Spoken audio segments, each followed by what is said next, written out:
Hey guys, welcome back to our channel. Suttu ആയിട്ട് ഞങ്ങൾ ഇങ്ങനെ ഇരിക്കുകയാണ്. ഞങ്ങളുടെ വെഡിങ് ആനിവേഴ്സറി ആണ്. അപ്പോൾ എല്ലാവരും ഇന്നത്തെ ചെറിയൊരു വ്ലോഗ്. അങ്ങനെ ആദ്യം തന്നെ അടുപ്പത്ത് സാമ്പാർ വെച്ചിട്ടുണ്ട് കേട്ടോ. അപ്പോൾ എൻ്റെ കുക്കിങ്ങിൻ്റെ സ്റ്റാർട്ടിങ് തന്നെ സാമ്പാറിലായിരുന്നു.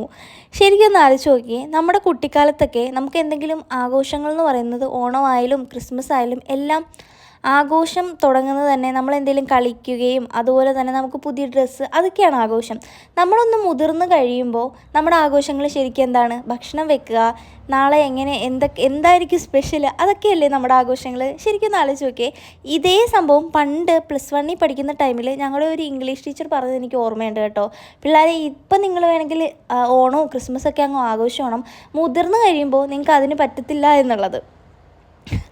അപ്പോൾ ഇന്നത്തെ സ്പെഷ്യൽ എന്ന് പറയുന്നത് മാമ്പഴ പുളിശ്ശേരി ആയിരുന്നു. ഇന്നേ വരെ ഞാൻ ഉണ്ടാക്കാത്തൊരു സംഭവമായിരുന്നു കേട്ടോ.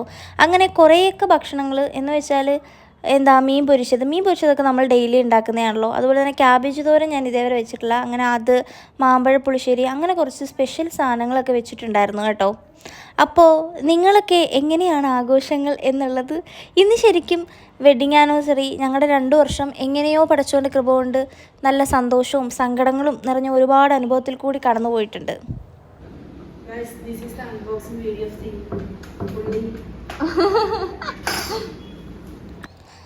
അത് പോട്ടെ, നമുക്ക് എന്തായാലും പാചകത്തിലോട്ട് വരാം കേട്ടോ. അങ്ങനെ ഈ തിളച്ചുകൊണ്ടിരിക്കുന്നത് മീൻ കറിയാണ് കേട്ടോ. എല്ലാവരും പറഞ്ഞൊരു കാര്യം എന്ന് പറയുന്നത് നമുക്ക് ചിക്കൻ ബിരിയാണി അങ്ങനെ എന്തെങ്കിലും സ്പെഷ്യൽ ആക്കാമെന്ന്, പ്രത്യേകിച്ച് റോബിൻ ചേട്ടൻ, പുള്ളിക്കാരനാണ് ചിക്കൻ ബിരിയാണിയുടെ ആൾ കേട്ടോ. പക്ഷേ നമ്മൾ പാവം പുള്ളിക്കാരനെ ഇന്ന് നമ്മൾ പറ്റിച്ചു. ഇതാണ് വെച്ചത്. അപ്പോൾ ഇവൻ സുട്ടുവിനെ എന്തൊക്കെയോ കോപ്രായങ്ങൾ കാണിച്ചു. അത് കഴിഞ്ഞ് അത് കണ്ടിട്ട് നേരെ ഞാൻ അവസാന സ്റ്റെപ്പാണ് നമ്മുടെ പായസം, അതും കൂടെ സേമിയ പായസമായിരുന്നു, അതും കൂടെ സെറ്റ് ചെയ്തിട്ട് ഞങ്ങളെ നേരെ ഇവർ റെഡിയാവാൻ വിട്ടു കേട്ടോ. അത് കഴിഞ്ഞിട്ട് കേക്ക് കട്ടിങ് ആയിരുന്നു. കേക്ക് കട്ട് ചെയ്തു.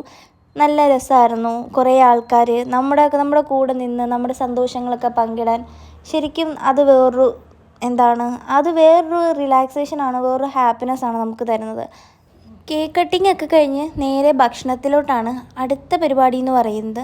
അങ്ങനെ ഞങ്ങളെല്ലാവരും കൂടെ തറയിലങ്ങിയിരുന്നു കേട്ടോ. അതിൻ്റെ ഇടയ്ക്ക് സുട്ടുവും വരുന്നുണ്ടായിരുന്നു. ഞങ്ങൾ ജസ്റ്റ് ചെറിയൊരു ഇല സുട്ടുവിന് വിട്ടിട്ടുണ്ടായിരുന്നു. സുട്ടുവും കുറച്ച് മീനൊക്കെ കഴിച്ചു. പക്ഷേ എന്ത് ചെയ്യാനാ, മീൻ കഴിച്ച് ആൾ വല്ലാതായിപ്പോയി. പിറ്റേ ദിവസം ആയപ്പോഴത്തേനും ആൾ ഭയങ്കര ഒരു വിഷയത്തിലോട്ടായിപ്പോയി. അങ്ങനെ അവസാനം എല്ലാവരും പോകാൻ വേണ്ടി ഇറങ്ങുകയാണ്. ഈവനിങ് ആയപ്പോഴത്തേനും എല്ലാവരും പോകുന്ന ടൈമിൽ നമുക്കൊരു വിഷമമാണ്. അത്രയും നേരം നമ്മുടെ കൂടെ കളിച്ച് ചിരിച്ച് അത്രയും വീട്ടിലൊരു അനക്കവും ആളും ബഹളമൊക്കെ ആയിട്ട് പെട്ടെന്ന് അങ്ങ് വൈകുന്നേരം പോകുമ്പം നമുക്കൊരു ചെറിയ സങ്കടം ഉണ്ടല്ലോ, അതുണ്ടായിരുന്നു. അപ്പോൾ ഇത്രയൊക്കെയാണ് ഞങ്ങളുടെ ഒരു ചെറിയ സെക്കൻഡ് വെഡ്ഡിങ് ആനിവേഴ്സറി വ്ളോഗ്. എല്ലാവർക്കും ഇഷ്ടമായെങ്കിൽ ലൈക്ക് ചെയ്ത് സബ്സ്ക്രൈബ് ചെയ്ത് നമ്മളെ സപ്പോർട്ട് ചെയ്യണേ. ബൈ.